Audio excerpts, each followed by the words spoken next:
நீங்க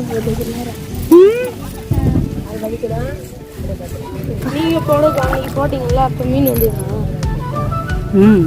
ஒரு மீன் கூட வராது, காலை கடிக்காது. கால் தத்துட்டு கட்டுற ஓடு வரும், கடிக்காது. காலை எடுங்க. மீன் வந்து சாப்பாடு. இதுதான் வனிதா பாப்பாவுடைய பிறந்தநாள் ட்ரெஸ்ஸு. நல்லா இருக்கான்னு சொல்லுங்க.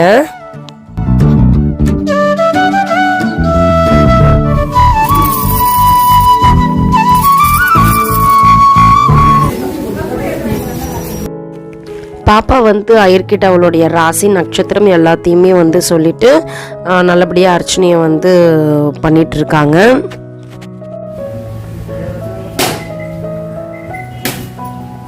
அப்படியே விநாயகர் கும்பிட்டுட்டு அடிப்பிரதட்சணம் பண்ணிட்டு அடுத்தது வந்து அம்மன் கோயிலுக்கு கிளம்பிட்டாங்க.